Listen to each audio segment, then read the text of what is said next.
अथ षोडशोऽध्यायः। श्रीभगवानुवाच अभयं सत्त्वसंशुद्धिर्ज्ञानयोगव्यवस्थितिः दानं दमश्च यज्ञश्च स्वाध्यायस्तप आर्जवम् अहिंसा सत्यमक्रोधः त्यागः शान्तिरपैशुनम् दया भूतेष्वलोलुप्त्वम् मार्दवम् ह्रीरचापलम्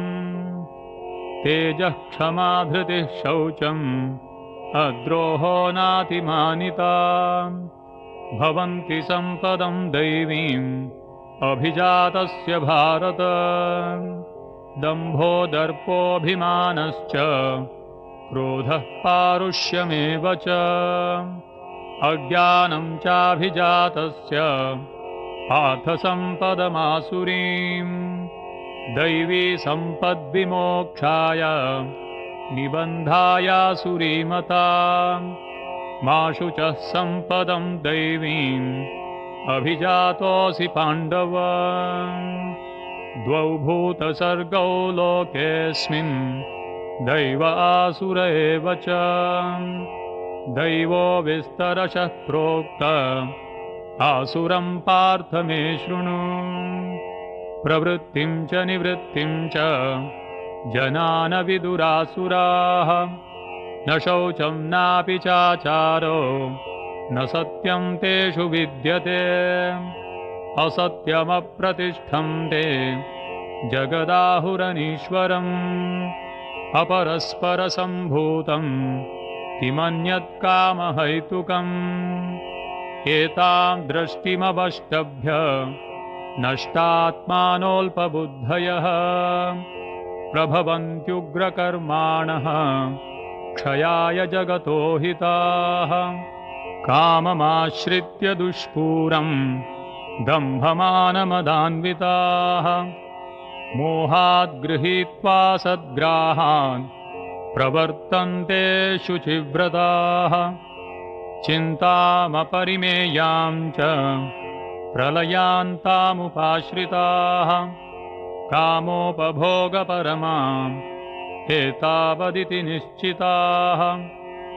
आशापाशशतैर्बद्धाः कामक्रोधपरायणाः ईहन्ते कामभोगार्थम् अन्यायेनार्थसञ्चयान् इदमद्य मया लब्धम् इमं प्राप्स्ये मनोरथम् इदमस्तीदमपि मे भविष्यति पुनर्धनम् असौ मया हतः शत्रुर्हनिष्ये चापरानपि ईश्वरोऽहमहं भोगी सिद्धोऽहं बलवान् सुखी आढ्योऽभिजनवानस्मि होन्योऽस्ति सदृशो मया यक्ष्ये दास्यामि मोदिष्य इत्यज्ञानविमोहिताः अनेकचित्तविभ्रान्ता मोहजालसमावृताः प्रसक्ताः कामभोगेषु पतन्ति नरकेषु च आत्मसम्भाविताः स्तब्धा धनमानमदान्विताः यजन्ते नाम यज्ञैस्ते दम्भेनाविधिपूर्वकम् अहङ्कारं बलं दर्पं कामं क्रोधं च संश्रिताः मामात्मपरदेहेषु प्रद्विषन्तोऽभ्यसूयकाः तानहं द्विषतः क्रूरान् संसारेषु नराधमान् क्षिपाम्यजस्रमशुभान् आसुरीष्वेव योनिषु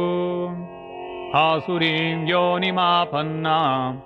मूढा जन्मनि जन्मनि मामप्राप्यैव कौन्तेय ततो यान्त्यधमां गतिम् त्रिविधं नरकस्येदं द्वारं नाशनमात्मनः कामः क्रोधस्तथा लोभः तस्मादेतत्त्रयं त्यजेत् एतैर्विमुक्तः कौन्तेय तमोद्वारैस्त्रिभिर्नरः आचरत्यात्मनः श्रेयः ततो याति परां गतिम् यः शास्त्रविधिमुत्सृज्य वर्तते कामकारतः न स सिद्धिमवाप्नोति न सुखं न परां गतिम् तस्मात् शास्त्रं प्रमाणं ते कार्याकार्यव्यवस्थितौ ज्ञात्वा शास्त्रविधानोक्तं कर्म कर्तुमिहार्हसि ॐ तत्सदिति श्रीमद्भगवद्गीतासूपनिषत्सु ब्रह्मविद्यायां योगशास्त्रे श्रीकृष्णार्जुनसंवादे दैवासुरसम्पद्विभागयोगो नाम षोडशोऽध्यायः।